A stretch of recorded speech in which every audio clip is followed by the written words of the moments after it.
बिस्मिल्लाहिर्रहमानिर्रहीम। अस्सलाम वालेकुम स्टूडेंट्स। पिछले लेक्चर में हम टिपिकल प्रॉपर्टीज़ ऑफ लिक्विड पढ़ चुके हैं। आज हम सॉलिड स्टेट स्टार्ट करने वाले हैं। सॉलिड स्टेट में हम पढ़ेंगे कि सॉलिड स्टेट के कौन से ऐसे प्रॉपर्टीज़ है जो लिक्विड से अलग है, लिक्विड से या लिक्विड सॉलिड या अदर स्टेट ऑफ मैटर से आपके पास मुख्तलिफ है। ठीक है, सो फर्स्ट हम स्टार्ट करेंगे with the solid state description. तो आपके पास क्या है? In solid state of matter, the particles or molecules are closely packed in a fixed pattern. Pattern कहते हैं तरतीब को। ठीक है, तो लिक्विड और गैस में क्या था कि पार्टिकल्स जो थे, गैस में तो पार्टिकल्स बहुत दूर होते थे और उनमें कोई ऑर्डर, कोई आपके पास वो नहीं होता। ठीक है, मतलब कि वो किसी भी डायरेक्शन में जा सकते हैं, फ्री मूवमेंट्स कर सकते हैं, जितनी जगह उसको अवेलेबल हो सारा घेर सकते हैं। फिर हमने लिक्विड में पढ़ा तो लिक्विड में पार्टिकल्स जो थे वो थोड़े से क्लोज हो गए एक दूसरे से, मतलब कि करीब थे एक दूसरे के, लेकिन उनमें ऑर्डर नहीं था। क्या नहीं था? ऑर्डर। यहाँ पे ये देखें तो यहाँ पे सारा डिफरेंस पड़ा हुआ है कि in solid state matter the particles, the solid state of matter the particles or molecules are closely packed in a fixed pattern. किस में होते हैं? फिक्स पैटर्न में एक ख़ास तरतीब से वो क्लोजली क्या होते हैं? पैक्ड होते हैं, एक दूसरे के साथ बिल्कुल कंबाइंड होते हैं। ठीक है, अब हम आगे पढ़ें तो हमारे पास है इन सॉलिड दियर अकर्स। अब अगर क्लोजली पैक्ड होंगे, फिक्स पैटर्न में होंगे, तो हम क्या कह सकते हैं कि उनके दरमियान इंटरमॉलिक्यूलर फोर्स ऑफ अट्रैक्शन क्या होंगे? बहुत तेज़ होंगे। ठीक है, बहुत ज़्यादा मजबूत होंगे। तो in solid their occurs a strong force of attraction between the solid particle. Solid particle यानी मॉलिक्यूल्स के दरमियान क्या होता है? एक स्ट्रॉन्ग फोर्स ऑफ अट्रैक्शन होता है which hold them firmly together, जो उनको मजबूती से एक साथ रख रहा होता है। फर्मली मीन मजबूती से, टुगेदर मीन एक साथ रख रहा होता है। So that they can not leave their position, इस तरह से कि वो अपनी पोजीशन से हट नहीं सकते, अपना पोजीशन नहीं छोड़ते। क्योंकि हमारे पास जो गैस थे, जो लिक्विड थे, उनमें पार्टिकल्स जो थे वो फ्री मूवमेंट्स कर सकते थे, ट्रांसलेटरी मोशन कर सकते थे। आपने फिजिक्स में पढ़ा हुआ है थ्री टाइप्स ऑफ मोशंस होते हैं। ट्रांसलेटरी मोशन होता है, रोटेटरी मोशन होता है एंड वाइब्रेटरी मोशन होता है। ठीक है, ऑसिलेटरी या वाइब्रेटरी मोशन जिसको हम कहते हैं।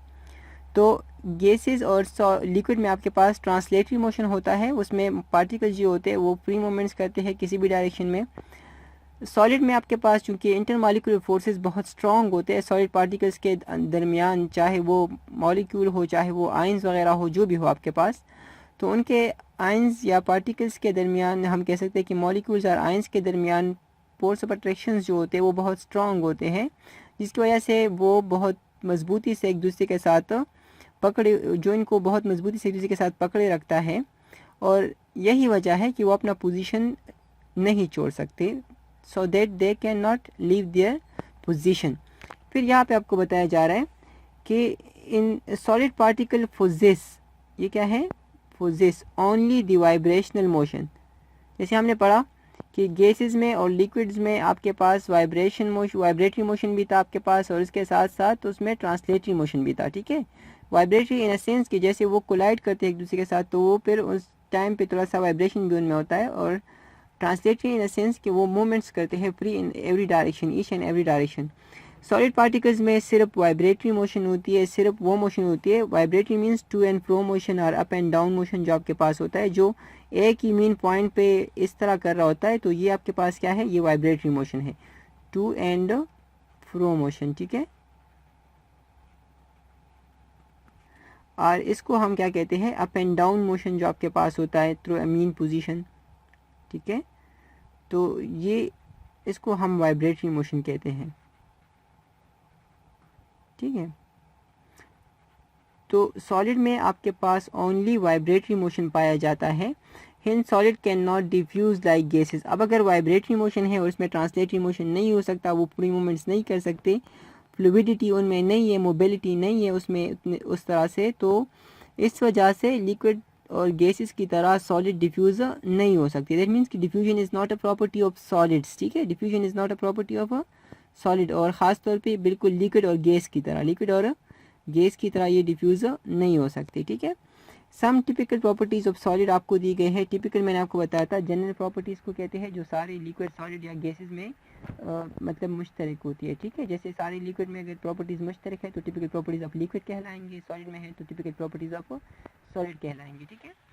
फर्स्ट वन प्रॉपर्टी जैसे वहाँ पे थी वॉल्यूम और शेप था, तो हमने गैस में पढ़ा था कि उनका ना वॉल्यूम डिपेंडेंट होता है ना उनका शेप डिपेंडेंट होता है। फिर हमने लिक्विड में पढ़ा कि उनका वॉल्यूम तो डिपेंडेंट होता है बट शेप इनडिपेंडेंट होता है, ठीक है, वो डिपेंडेंट नहीं होता शेप उनका। फिर आज जो हम पढ़ेंगे जैसे solid and solid have strong intermolecular forces present between their particles. Particles के दरमियान इंटरमॉलिक्यूलर स्पेसेस बहुत क्या होती है, बहुत कम होती है, क्लोजली पैक्ड होते हैं, इस वजह से स्ट्रॉन्ग इंटरमॉलिक्यूलर फोर्सेस उनमें क्रिएट हो जाते हैं बिटवीन पार्टिकल्स, जिसकी वजह से उनका शेप जो होता है, और हमने पढ़ा कि वो क्लोजली पैक्ड भी होते हैं इन फिक्स पैटर्न। अब फिक्स पैटर्न में शेप, जब भी कोई चीज़ आपके पास पैक्ड हो या फिक्स पैटर्न में आपके उनके पार्टिकल्स आप अरेंज कर लो तो उनका डिफिनेट शेप आएगा।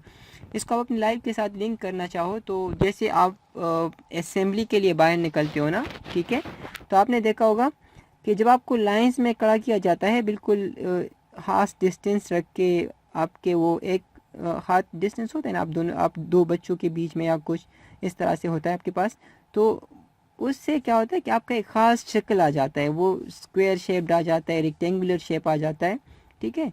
इस तरह से जब आप कोई पीटी वगैरह के लिए निकल रहे होते हो तो आप जब गेम खेलते हो तो उसमें आप अक्सर सर्कल में बैठ जाते हो या मुख्तलिफ शक्ल में आप बैठ जाते हो। तो जब भी आपके पास कोई चीज़ एक ख़ास पैटर्न से बैठेगी, एक ख़ास पैटर्न से आप उसको अरेंज कराओगे तो उसका एक ख़ास शक्ल आएगा, ठीक है। तो चूँकि सॉलिड में पार्टिकल्स जो होते हैं वो क्लोजली पैक्ड होते हैं इन फिक्स पैटर्न, तो इस वजह से उनका शेप भी फिक्स होता है, और क्लोजली पैक्ड एक दूसरे से दूर नहीं जा सकते, दैट मीन्स कि उसका वॉल्यूम भी क्या होगा, फिक्स्ड होगा, ठीक है। तो solid have strong intermolecular forces present between their particles, these have a definite shape and definite volume, उनका शक्ल भी खास होगा और उनका वॉल्यूम जो है वो भी क्या होगा, खास होगा, ठीक है। अब सेकेंड प्रॉपर्टी जो आपके पास है that is melting point. Melting point is a degree of temperature at which solid converts into liquid state, ठीक है। तो वो टेम्परेचर जिस पे आपके पास क्या हो, जिस पे आपके पास एक सॉलिड किस में कन्वर्ट हो, लिक्विड में, तो उस टेम्परेचर को हम कहते हैं मेल्टिंग पॉइंट, ठीक है। अब देखिए तो डिस्क्रिप्शन हम पढ़ते हैं थोड़ा सा। In solid state particles molecules are not free to move like gases and liquids. Particles जो होते हैं वो एक दूसरे से फ्री मूवमेंट्स नहीं कर सकते जैसे गैसेस और सॉलिड में करते हैं, गैसेस और लिक्विड में करते हैं, सॉरी। तो मॉलिक्यूल्स कौन से मोशन करते हैं, फिर ओनली वाइब्रेट, कौन सा मोशन करते हैं, सिर्फ वाइब्रेटरी मोशन, इर्तिगाश जिसको हम कहते हैं, ठीक है। वाइब्रेशन किसे कहते हैं, इर्तिगाश, ठीक है। ये इस तरह से मूवमेंट होता है जैसे आपने कभी वो देखा हो, वो स्प्रिंग वगैरह होते हैं जो आपके मोबाइल सेलफोन पे भी होता है, वो इस तरह से वाइब्रेशन जो कर रहे होते हैं, तो उस मोशन को वाइब्रेटरी मोशन कहते हैं, ठीक है। When solid is heated the kinetic energy of molecules increases. जब आप सॉलिड को हीट करते हो तो उसका काइनेटिक एनर्जी इंक्रीज होती है, मतलब कि उसकी वाइब्रेशन तेज़ हो जाती है, ठीक है। अब वो आहिस्ता आहिस्ता तेज़ हुई तो particles of the solid vibrates with higher speed के साथ वो वाइब्रेट करेंगे,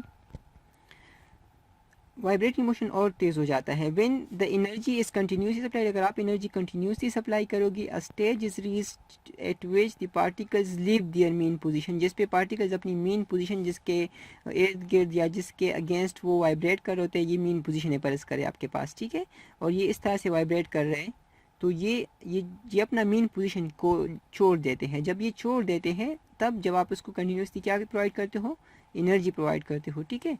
और ये स्टार्ट मूविंग प्रीली, और ये प्री मूवमेंट स्टार्ट कर लेते हैं, मतलब इस पोजीशन को छोड़ के फिर ये क्या करते हैं, प्री मूवमेंट स्टार्ट कर लेते हैं, ठीक है, इधर उधर मूवमेंट स्टार्ट कर लेते हैं। और यही वो स्टेज होता है जब ये सॉलिड नहीं रह पाता, ये क्या उससे स्टेट में कन्वर्ट हो जाता है लिक्विड में, और इसको हम कहते हैं मेल्टिंग। मेल्टिंग कहते हैं पिघलने को, ठीक है।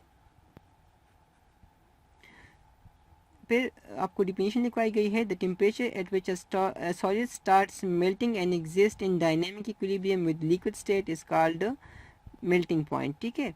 इसका मतलब क्या है, तो ये आप समझ लीजिए, हमने क्या पढ़ा कि सॉलिड और लिक्विड आपके पास जब वो टेम्परेचर जिस पे सॉलिड क्या हो वो स्टार्ट मेल्टिंग स्टार्ट कर ले और वो इक्विलिब्रियम में मौजूद हो किसके साथ, लिक्विड के साथ, तो इसको हम कहते हैं मेल्टिंग पॉइंट, ठीक है। अब आपने याद रखना है कि सॉलिड और लिक्विड ये इक्विलिब्रियम में मतलब क्या है, इसका इक्विलिब्रियम मतलब ये है कि जब आपके पास सॉलिड और लिक्विड की जो रेट है आपके पास अब कन्वर्जन, वो क्या हो जाए, वो इक्वल हो जाए। वो क्या हो जाए, इक्वल। रेट ऑफ कन्वर्जन क्या हो जाए, इक्वल। मतलब कि जिस स्पीड से सॉलिड लिक्विड में कन्वर्ट हो रहा है उसी स्पीड से सॉलिड लिक्विड जो है वो सॉलिड में कन्वर्ट हो रहा है, दोनों की मिकदार क्या हो जाए, कांस्टेंट हो जाए। तो ऐसी हालत को हम इक्विलिब्रियम कहते हैं। क्या कहते हैं, इक्विलिब्रियम। ठीक है, अब ये इक्विलिब्रियम जो आपके पास इस्टेब्लिश हो गई है, अब इस हालत के बाद ये यहाँ पे जहाँ से इक्विलिब्रियम इस्टेब्लिश हो जाती है, मतलब कि ये दोनों रेट्स जो है, ये दोनों प्रोसेस जो है ये इक्वल रेट से स्टार्ट हो जाए, तो इसको हम मेल्टिंग पॉइंट कहते हैं, इस पॉइंट को। ठीक है, फिर इसके बाद डिपेंड करता है, इसके बाद डिपेंड करता है कि आप उसको हीट दे रहे हो या उससे हीट ले रहे हो। ठीक है, जैसे सॉलिड से लिक्विड में कन्वर्ट होना is an endothermic process, means कि उसको एनर्जी रिक्वायर्ड होती है। एनर्जी क्या होती है, रिक्वायर्ड। ठीक है, लेकिन लिक्विड से सॉलिड में कन्वर्ट होना, इनसे एनर्जी हम ले रहे होते हैं। दैट मीन्स कि ये एक एक्सोथर्मिक प्रोसेस है। कौन सा प्रोसेस है, एक्सोथर्मिक। ठीक है, तो अगर आप यहाँ पे ये सॉलिड को, मतलब कि इसको आप ये इक्विलिब्रियम में आ गए हैं, तो मेल्टिंग पॉइंट, ये मेल्टिंग स्टार्ट हो जाएगा। जब मेल्टिंग स्टार्ट हो जाएगा तो ये मेल्टिंग पॉइंट आपके पास हो गया है। ठीक है, जैसे हमने पढ़ा था कि बॉइलिंग पॉइंट के बाद फिर टेम्परेचर इंक्रीज और नहीं होता, इसी तरह से मेल्टिंग पॉइंट के बाद, मेल्टिंग पॉइंट के बाद भी फिर टेम्परेचर और इंक्रीज नहीं होगा। तब तक नहीं होगा जब तक सारा का सारा सॉलिड जो है वो किस में नहीं कन्वर्ट हो जाता, लिक्विड में नहीं कन्वर्ट हो जाता। ठीक है, फिर आपने याद रखना है कि ये जो हमारे पास दो प्रोसेस हमने बताए, ये डिपेंड करता है कि आपके पास आप कौन सा प्रोसेस करना चाह रहे हो। अगर आप इसको हीट दोगे तो आपके पास सॉलिड जो है वो लिक्विड में कन्वर्ट होगा, मेल्टिंग होगी। ठीक है, टेम्परेचर इंक्रीज नहीं होगा, लेकिन मेल्टिंग आप जब इसी कोई और एनर्जी दोगे तो वो सिर्फ और सिर्फ ये सॉलिड जो है ये लिक्विड में कन्वर्ट होगा और कुछ नहीं होगा आपके पास। ठीक है, उनका टेम्परेचर इंक्रीज नहीं होगा। इसी तरह से जब आप उसको मतलब उससे हीट लोगे तो लिक्विड जो है वो किस में कन्वर्ट होगा, सॉलिड में कन्वर्ट होगा। ठीक है, ये दो प्रोसेस अलग अलग है। ये फ्रीजिंग है जब आपके पास लिक्विड सॉलिड में कन्वर्ट होता है। ठीक है, और ये आपके पास क्या है, ये जो आपके पास है ये मेल्टिंग है। ठीक है, ये क्या है, मेल्टिंग। लेकिन ये दो प्रॉपर्टीज़ हम ये नाम क्यों इसको देते हैं, हालांकि ये दोनों सेम टेम्परेचर होते हैं। आपने याद रखना है कि फ्रीजिंग पॉइंट और मेल्टिंग पॉइंट अक्सर सेम टेम्परेचर होते हैं। क्या होते हैं, सेम। फिर इनमें फ़र्क क्यों है, इनके लिए दो टर्म्स क्यों यूज़ किए गए। ठीक है, तो आपने याद रखना है कि freezing point is a property of liquid. तो फ्रीजिंग पॉइंट हम तब कहेंगे जब आपके पास वो चीज़ जो है वो नॉर्मली लिक्विड स्टेट में हो। किस में स्टेट में हो, लिक्विड में। तो तब आपने उसके इस पॉइंट को, इस टेम्परेचर को जिस पे वो सॉलिड में कन्वर्ट होता है, उसको आपने फ्रीजिंग पॉइंट कहना है। क्या कहना है, फ्रीजिंग पॉइंट। ठीक है, टेम्परेचर सेम होगा लेकिन आपने उसको फिर क्या कहना है, फ्रीजिंग पॉइंट कहना है। ठीक है, मेल्टिंग पॉइंट जो आपके पास होता है, मेल्टिंग पॉइंट, तो ये भी आपके पास सेम टेम्परेचर ही होता है, लेकिन ये हम तब कहते हैं जब आपके पास वो नॉर्मली सॉलिड है और उसको आप लिक्विड में कन्वर्ट करना चाह रहे हो। तो जब वो लिक्विड में कन्वर्ट होना स्टार्ट हो जाए तो उसको हम मेल्टिंग पॉइंट कहेंगे। ठीक है, अगर वो लिक्विड है और आप उसको सॉलिड में कन्वर्ट करना चाह रहे हो तो वो फिर फ्रीजिंग पॉइंट होगा। क्या होगा, फ्रीजिंग। और अगर वो सॉलिड है और आप उसको लिक्विड में कन्वर्ट करना चाह रहे हो तो तब उसी टेम्परेचर को आप क्या नाम दोगे, मेल्टिंग पॉइंट। ठीक है, अब यहाँ पे देखें तो हमने पढ़ा कि जब हम इसको, सॉलिड है उसको हम हीट देते हैं तो उसकी सॉलिड में सिर्फ एक ही मूवमेंट होती है जिसको हम वाइब्रेटरी मोशन कहते हैं। ये पार्टिकल्स इस तरह से, ये मीन पोजीशन है, ये क्या है, मीन पोजीशन, इससे ये इस तरफ और ऐसे मूव कर रहे होते हैं, इसको हम वाइब्रेशन कहते हैं। ठीक है, जब आप इसको एनर्जी देते हो तो ये वाइब्रेशन और तेज़ हो जाता है। क्या हो जाता है, तेज़, वाइब्रेट फास्टर। ठीक है, फिर ये वाइब्रेशन इतना तेज़ हो जाता है कि अपनी मीन पोजीशन को छोड़ देता है जब आप इसको फर्दर हीट देते हो, और इस तरह ये इधर उधर मूवमेंट स्टार्ट कर लेते हैं मॉलिक्यूल्स। ठीक है, ये पार्टिकल जो होते हैं ये इधर उधर मूवमेंट स्टार्ट कर लेते हैं, और यही वो पॉइंट होती है जिसको हम, जिस पे मेल्टिंग स्टार्ट हो जाती है, और इसको हम क्या कहते हैं, मेल्टिंग पॉइंट। ठीक है, क्लियर। अब इसके बाद अगर आप उसको फर्दर हीट दोगे तो मेल्टिंग स्टार्ट होगी, मेल्टिंग होगी, लेकिन मेल्टिंग पॉइंट, ये टेम्परेचर जो है ये आपके पास चेंज नहीं होगा। जो मेल्टिंग पॉइंट है वो चेंज नहीं होगा, वो वही रहेगा, मतलब टेम्परेचर सेम रहेगा, कांस्टेंट रहेगा, और आपके पास जो मेल्टिंग है वो कंटिन्यू रहेगी, मतलब कि सॉलिड लिक्विड में कन्वर्ट होता जाएगा। ठीक है, फिर जब सॉलिड पूरा का पूरा लिक्विड में कन्वर्ट हो जाए तब आपके पास जो टेम्परेचर है वो बढ़ना स्टार्ट हो जाएगा। ठीक है, क्या हो जाएगा, बढ़ना स्टार्ट हो जाएगा। लेकिन तब जब आपके पास सारी मेल्टिंग कंप्लीट हो जाए, मतलब कि सारा का सारा सॉलिड किस में कन्वर्ट हो जाए, लिक्विड स्टेट में कन्वर्ट हो जाए। ठीक है, क्लियर। इसी तरह से आप इसको, मतलब मेल्टिंग पॉइंट को अगर आप समझना चाहे तो इस तरह से आप समझ सकते हो कि melting point is a temperature at which solid start converting into liquid state. ठीक है, और तब आपके पास लिक्विड और सॉलिड जो होते हैं वो इक्विलिब्रियम में आ जाते हैं। सॉलिड और लिक्विड किस में होते हैं? इक्विलिब्रियम, मतलब कि उसकी कंसंट्रेशन कांस्टेंट हो जाती है। जिस स्पीड के साथ मेल्टिंग हो रही होती है उसी स्पीड के साथ वापस वो सॉलिडिफाई भी हो रहा होता है, सॉलिड में कन्वर्ट हो रहा होता है, ठीक है। सॉलिडिफाई उसको कहते हैं, सॉलिडिफिकेशन भी कहते हैं फ्रीजिंग को, ठीक है। तो ये दो प्रोसेस आपके पास कंटिन्यू रहते हैं। हमने कहा कि किस तरह होता है, तो सॉलिड में सिर्फ एक ही तरह की मूवमेंट होती है, वाइब्रेटरी मूवमेंट। जब आप उसको हीट देते हो तो वाइब्रेशन तेज़ हो जाती है, और अब जब उसको फर्दर हीट देते हो वाइब्रेशन इतनी तेज़ हो जाती है कि ये मॉलिक्यूल्स, ये पार्टिकल जो होते हैं अपना मेन पोजीशन छोड़ देते हैं और ये इधर उधर मूवमेंट स्टार्ट कर लेते हैं, और यही वो पॉइंट होती है जहाँ पे मेल्टिंग स्टार्ट हो जाती है। क्या स्टार्ट हो जाती है? मेल्टिंग। और इस पॉइंट को, इस टेम्परेचर को हम क्या कहते हैं? मेल्टिंग पॉइंट, ठीक है। यहाँ पे ये टेम्परेचर कांस्टेंट हो जाएगा, फिर टेम्परेचर और नहीं बढ़ेगा, तब तक नहीं बढ़ेगा जब तक पूरा का पूरा सॉलिड जो है वो किस में नहीं कन्वर्ट हो जाता? लिक्विड में नहीं कन्वर्ट हो जाता। दैट मीन्स कि मेल्टिंग कंटिन्यू रहेगी लेकिन मेल्टिंग पॉइंट सेम रहेगा, मतलब कि टेम्परेचर वही रहेगा, ठीक है। समझ आ गया?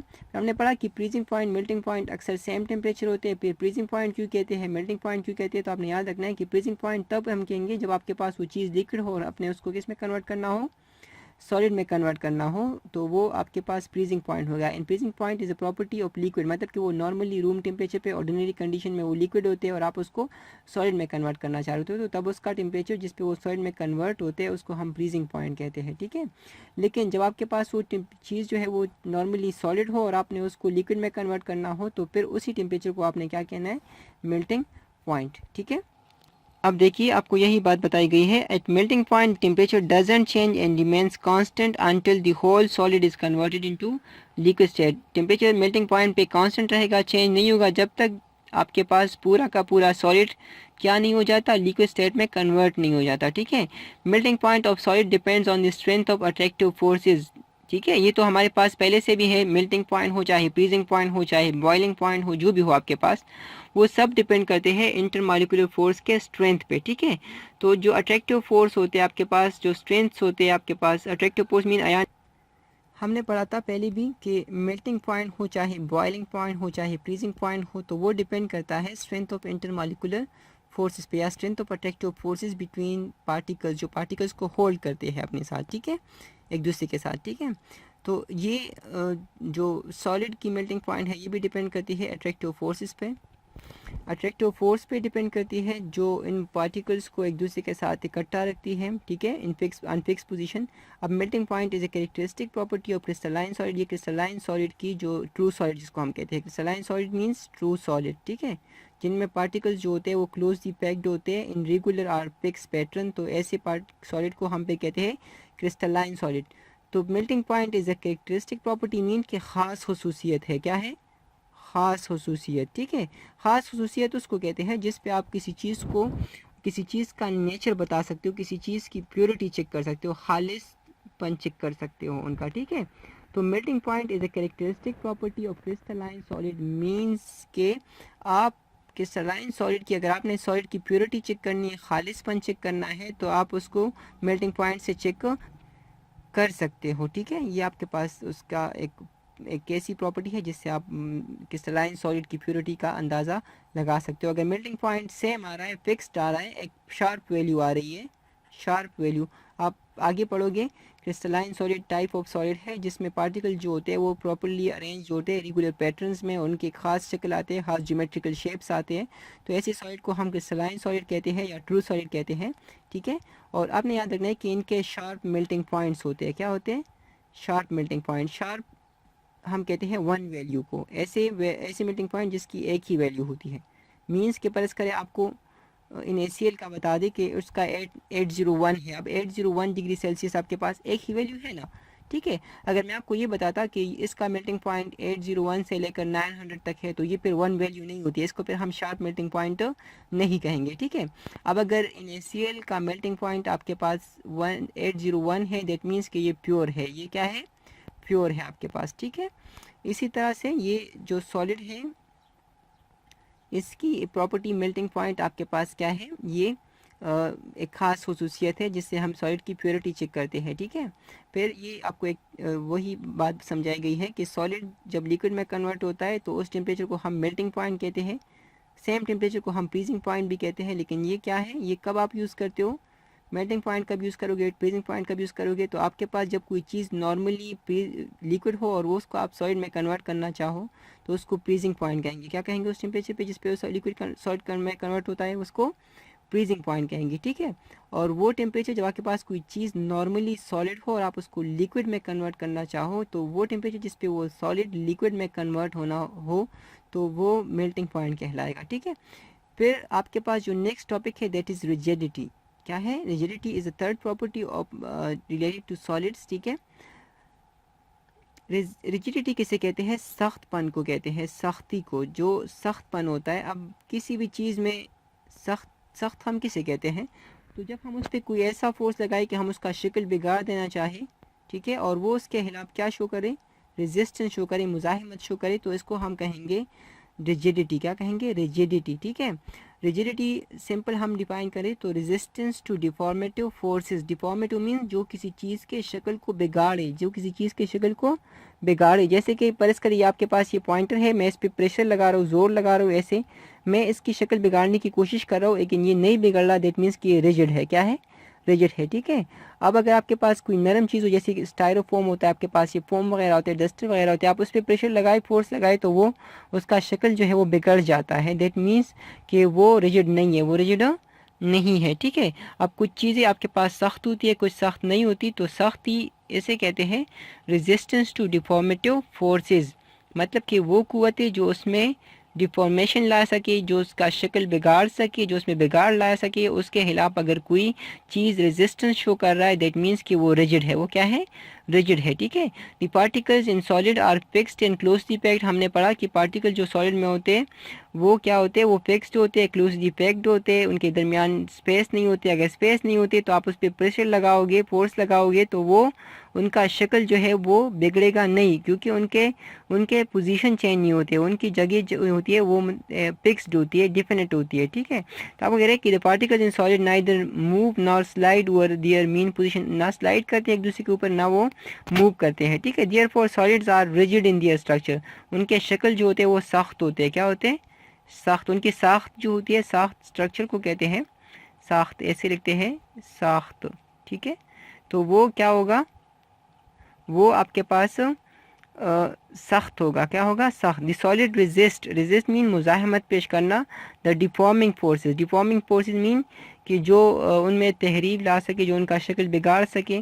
Due to hard structure and strong intermolecular forces, क्योंकि सॉलिड का स्ट्रक्चर बहुत हार्ड होता है और उनके इंटरमालिकुलर फोर्स बहुत स्ट्रॉन्ग होते हैं, इस वजह से वो डिफॉर्मिंग फोर्सेस के खिलाफ रेजिस्टेंस शो करते हैं। क्या शो करते हैं? रेजिस्टेंस। और इस प्रॉपर्टी को resistance the ability of a substance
इसके बाद जो प्रॉपर्टी है दैट इज डेंसिटी। डेंसिटी हमने जैसे पहले पढ़ा था, मास पर यूनिट ऑफ वॉल्यूम को कहते हैं डेंसिटी। आपने याद रखना है बच्चे कि density is a property of matter, not any state of matter. मतलब कि किसी एक स्टेट ऑफ मैटर के साथ ये लिंक्ड नहीं है, बल्कि सारे स्टेट्स ऑफ मैटर के साथ है, बल्कि क्योंकि ये मैटर की प्रॉपर्टी है। किसकी प्रॉपर्टी है? मैटर की। चूँकि क्यों मैटर की प्रॉपर्टी है? क्योंकि मास और वॉल्यूम जो है वो दोनों मैटर की प्रॉपर्टी है। हमने पढ़ा है मैटर की डिफिनीशन में कि एनीथिंग विच ऑक्यूपाई स्पेस, मतलब कि वॉल्यूम हो जिसका, एंड हैज़ मास हो, जिसका मास हो, तो उसको हम मैटर कहते हैं। क्या कहते हैं? मैटर। दैट मीन्स कि डेंसिटी इज़ अ प्रॉपर्टी जो मास और वॉल्यूम से बनता है, तो is a property of matter, not only not associated with only one kind of one state of matter, ठीक है, किसी एक स्टेट ऑफ मैटर के साथ लिंक नहीं है, बल्कि ये सारे मैटर के साथ है, ठीक है। अब जैसे सॉलिड की बात करें हम, तो हम कह रहे हैं कि in solid the particles are closely packed together होते हैं, सॉलिड में पार्टिकल्स एक दूसरे के बहुत करीब होते हैं, उनमें एम्प्टी स्पेसेस नहीं होते, दैट मीन्स कि उनका वॉल्यूम जो है वो बिल्कुल कम होगा बनिस्बत लिक्विड और सॉलिड के गैसेस के, क्योंकि गैसेस में पार्टिकल दूर होते हैं, बहुत ज़्यादा दूर होते हैं, उनके अंदर बहुत ज़्यादा इंटरमॉलिक्यूलर स्पेसेस होते हैं, इसकी वजह से वॉल्यूम जो है वो बढ़ जाता है, जबकि मास तो सेम रहता है। मास डिपेंडेंट है, वॉल्यूम बढ़ गया है, दैट मीन्स कि उनकी डेंसिटी भी क्या होगी, डिक्रीज़ होगी, क्योंकि वॉल्यूम के साथ डेंसिटी का इन्वर्स रिलेशन है, क्या है, इन्वर्स, ठीक है।